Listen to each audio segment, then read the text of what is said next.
This week on Healthy Living, children ages 5 to 11 in the US are receiving the COVID-19 vaccine. We'll have more. Is the COVID-19 vaccine safe for young children? An expert discusses what you need to know. And how much water should you drink every day? The answer coming up. Plus, assessing Zimbabwe's progress in maternal, newborn, and children's health. These stories and more in this edition of Healthy Living.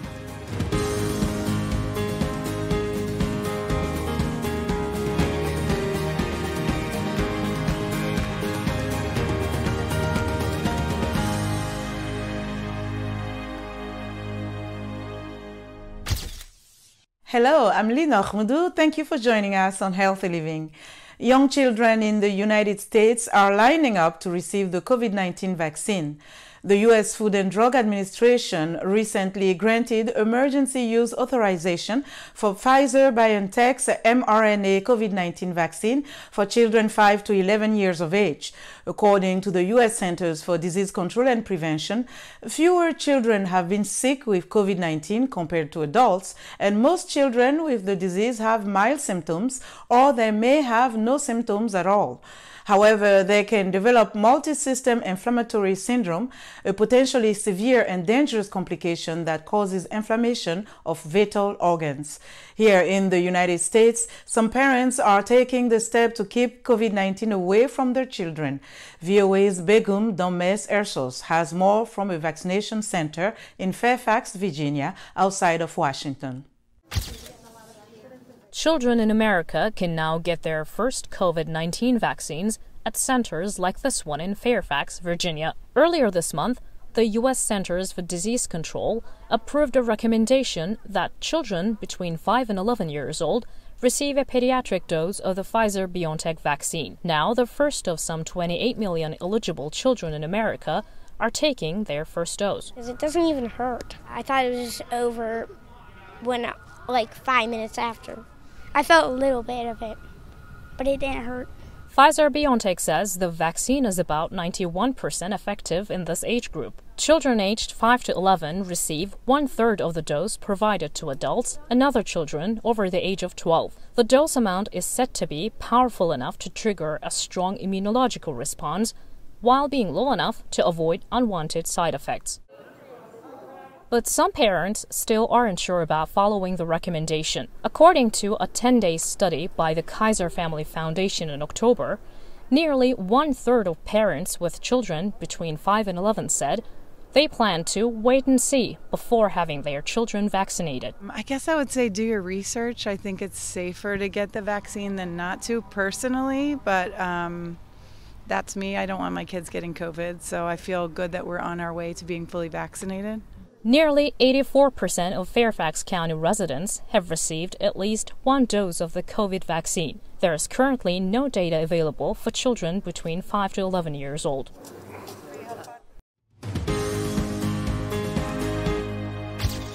Dr. Jessica Nash is a pediatrician at Children's Hospital in Washington, D.C. She tells us more about the COVID-19 vaccination for children. It seems with this second wave, with the Delta variant, we started to see more kids sick. So this has been an exciting time to offer some protection to a population that could potentially get sick with the coronavirus.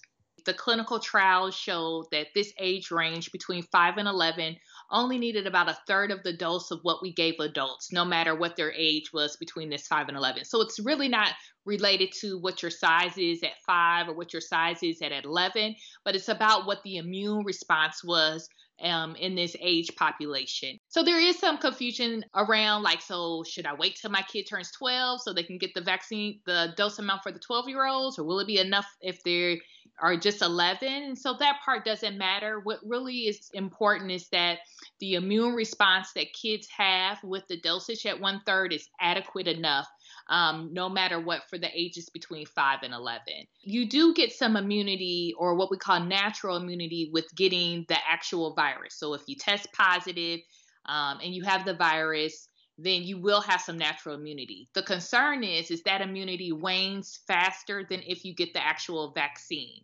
Where the booster shot came in place is that we found, and in particular, this was really the older adults and those with who were immune compromised, that after several months, their immunity started to wane and that they needed an additional vaccine so they can have more of the immunity against the coronavirus. You know, the FDA said that we're not going to let Pfizer take any shortcuts when it comes to the clinical trials for this vaccine. The great thing about the study for the 5 to 11-year-olds that there were no serious side effects or harms noted, which is excellent, which is actually different for what we saw for the older age populations. And usually when we're looking for side effects, typically they tend to happen in the first couple of weeks, first couple of months.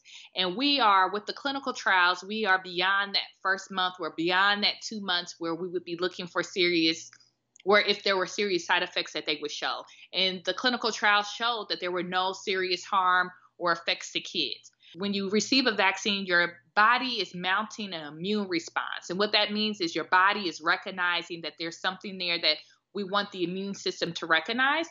And so you could get a fever, or some people, just like adults, kids may be a little tired for a couple of hours after the vaccine. Just like with adults, they get 1 dose and then 3 weeks later, they're supposed to get their second dose of vaccination. The best protection that we can offer is to get the kids a vaccine like the COVID-19 vaccine, especially now that we are putting our kids at higher risk by having them in school. If you have a child who has some type of complex medical issue, most likely the specialist is recommending that they get the vaccine because they're at even higher risk.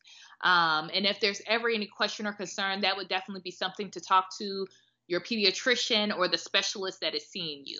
But as we're seeing kids in the office, kids with asthma, kids with congenital heart disease, kids with sickle cell disease, especially kids who are immunocompromised, have been referred by their specialist to get the vaccine.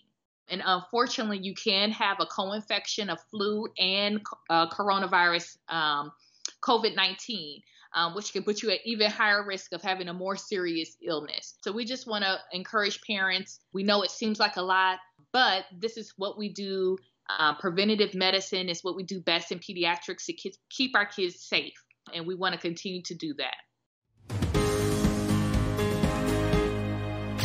We asked some parents in the African community here in the U.S. if they plan to vaccinate their young children against COVID-19. Here is what some of them had to say. I think if we are in such a hurry to send them back to school, they're less likely to, practice social distancing and make sure they're being as sanitary, washing their hands. So it's important that they have that level of, protection, like through the vaccine, to safeguard them from, this microscopic killer, which is COVID-19. I myself am vaccinated. I had COVID, and so it's not fun, and I definitely would not want a child or anybody else to have to go through it. So as a parent, I just feel like it's too new to feel confident in the vaccine for anybody. That's adults and children. But we'll see. My daughter is scheduled to be vaccinated, and my son, he doesn't like needles, and I'm not going to force him. I believe it's safe. What I don't think is as effective as they're marketing it. So that's the thing. Is it safe? Yes. But is it as effective as we would like it to be? Probably not. Because if it was, we wouldn't need boosters. I don't fully really think that it's entirely safe, honestly, because, we're still, the pandemic's only been going on. It hasn't even been a full 2 to 3 years yet. So, there's still a lot of uncertainties that goes with, the vaccine. And there are people who are vaccinated who are still contracting the virus and still dying. I personally wouldn't recommend having my child vaccinated, but at the same time, I guess other people may do what they will do for their kids. So, you can't really stop people from doing what they want to do. But me personally, I wouldn't have my child vaccinated if I did have a child. It's safe for the children to have a vaccine because, number one, it helps to protect them from school so they can go to school. Because other kids might have underlying conditions and stuff.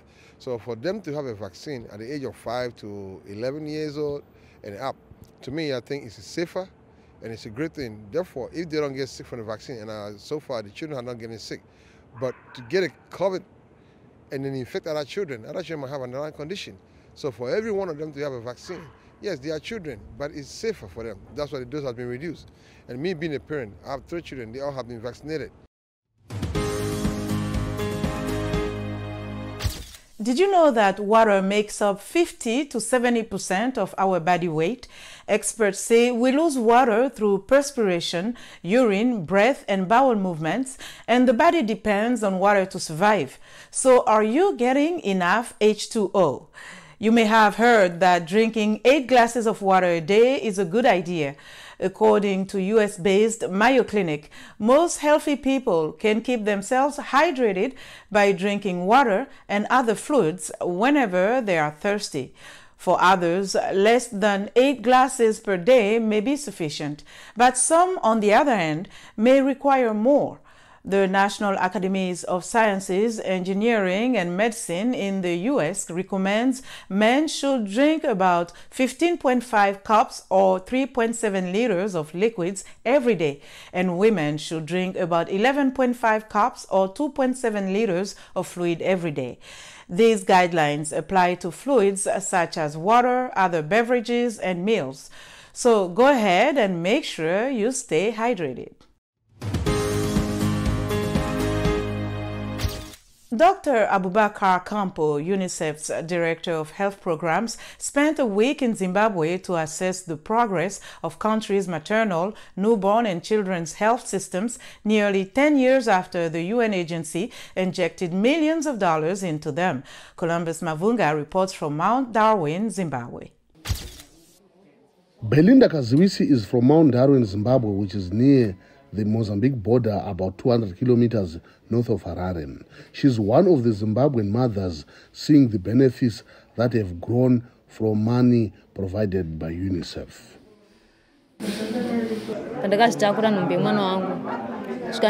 From the time I got pregnant until the delivery of my child, I didn't pay anything. When I delivered, I was given soap, cotton, and other things for free. It was all nice compared to what used to happen before. With funding from UNICEF, the Zimbabwe government has hired health workers who encourage pregnant mothers in rural villages to seek assistance from the country's health institutions to avoid complications. We tell them the journey to the delivery of your baby can be so easy. Your baby will be taken care of even while in the tummy. Since there are now so many diseases, if they do not come to clinic, the baby may be delivered with illnesses. That's how we encourage them to come to the clinic.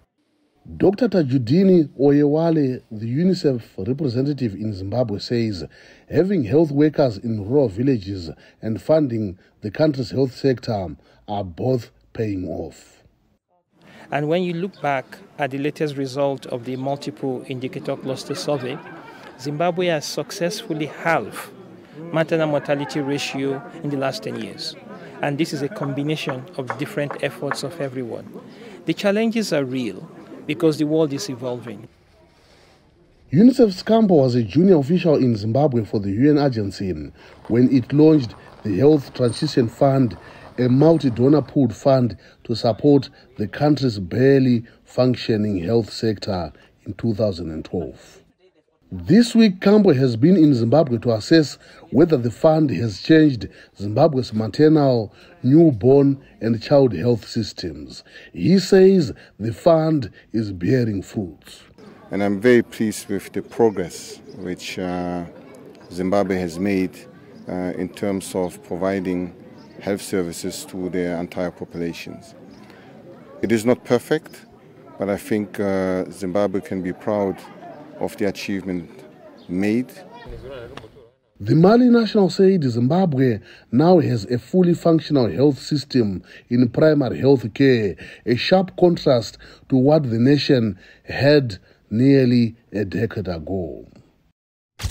For the latest news and coverage on the coronavirus, stay connected to Voice of America at voanews.com. You can follow me on Twitter at Linoch Mudu. That's our show for today. Until next time, stay well and strive to make every day a healthy day.